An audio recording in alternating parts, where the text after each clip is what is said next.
Hi, this is Cliff Bell with Elizabeth Alcott and Associates in Napa. I'm a real estate agent there, and today's topic is use open homes to learn about a neighborhood.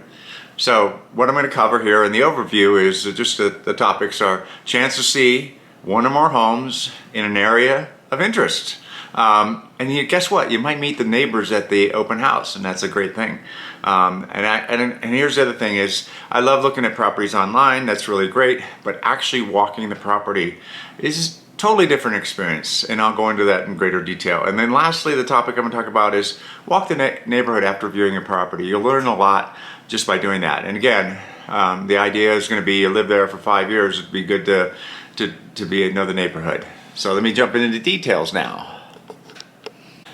Okay, let's talk now about the chance to see one or more homes in an area of interest. Look at homes in the area, and again, look at them even if it's not the right size for you. You're really just trying to learn the neighborhood and see the types of homes. So any open house in the area that you're interested in is actually a good one. And again, even look at them before you're ready to buy. So the wrong, not quite size, not what you're looking for. Or before you're ready to buy. Those are really important things to do. I think it'll save you a lot of time. And just walking around is a good idea. Just walking around the neighborhood, walking around, just walking around the yard, getting a sense, looking across the street, those kind of things. Those are things you can't really see online. I mean, you can use Google Maps, and it's a little, you can sort of turn around and look around, but it's not the same as physically being there. You get a much better visual orientation doing that. Other thing to do is look to see if people are out walking their dogs or just walking the neighborhood. It gives you a sense of, how open the neighborhood is, or is everybody locked up in their room, and you're gonna buy your place and stay in your place, and really there's not really a neighborhood that you would ever share. Either one is fine as long as it meets your needs. The important point is find a match for the neighborhood that matches you. And again, look at the traffic in the area. It's a lot different. You can't see it when you're looking online, so I think that's another good idea. Just check the traffic, see if there's a lot of noise, that help you think about, well, where's the primary bedroom? Is it in the front of the house, or is it in the back of the house, and is there a reason? So, next topic. The next topic is you might meet the neighbors at the open house. I guess that could be good or bad. It sounds like a funny movie, but the reality is nothing like looking at a property. When I go look at an open home, I talk to the agent, but I'll sometimes talk to other people who are looking, just to see, are they there just as a neighbor, kind of curious? How friendly are they? What do they like about the neighborhood? You might find out more just by being in an open house that you're not even ready to buy, or it's the wrong size, but you find the person and you're chatting what they like about how long have they lived there. Do they own or rent? Are they looking at the property potentially to buy themselves because they've been living in the neighborhood and they want to buy now, so they love the neighborhood? So that's a really positive sign. Again, why are the people at the open house? And again, you can't sit there all day and chat with everyone, but it's a good indicator and a good thing to try. I think it really helps you really narrow this next 5 to 10 years of your life. The next topic is actually walking the property is better than looking at online photos. Don't get me wrong, I look at online photos all day.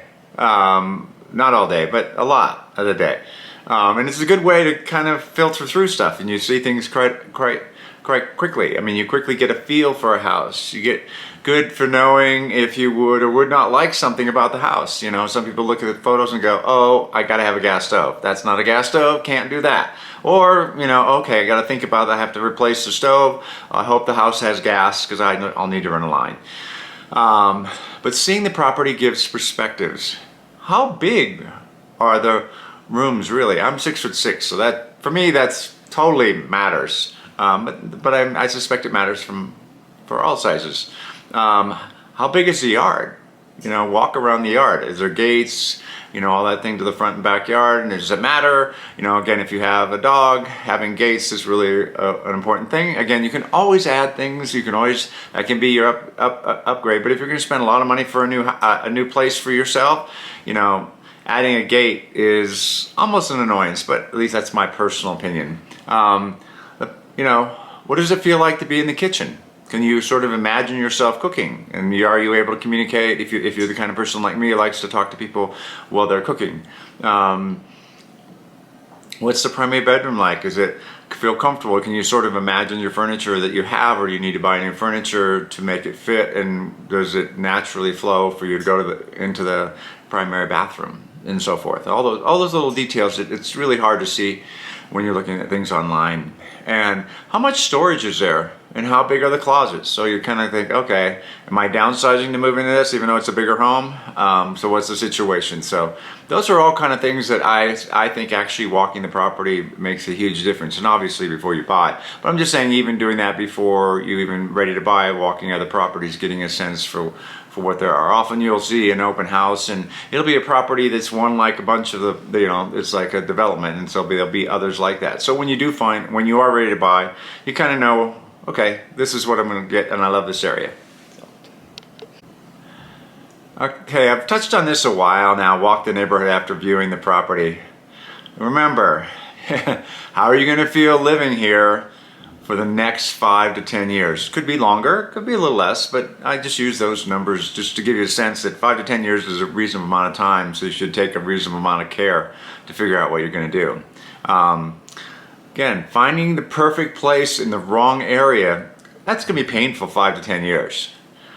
Better to compromise on the house than the neighborhood. That's my feeling, because then you're, compromising on the house, but I can always, hey, I can add a bedroom, it's difficult. I can convert something to something else.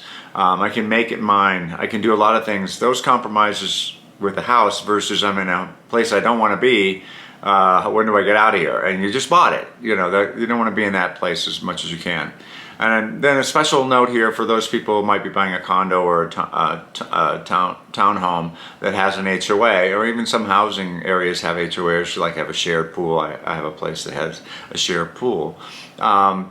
Check out the facilities and read the HOA documents. See, sometimes the HOA can actually include the water and garbage. So you're like, oh, it's $400, but really, the water and the garbage would cost me at least $100. So really, it's $300. Versus where I'm renting, where I have to pay everything and so forth. How easy is it to buy necessities? I know that sounds trivial, but think about how you go grocery shopping once a week, or maybe more often, or maybe a little less. It depends. How close is the grocery store, the pharmacy? Do you have to drive 2 miles to get gas? At the price of gas, it feels like you almost cost a gallon. No, I'm joking, but almost a gallon to go get there.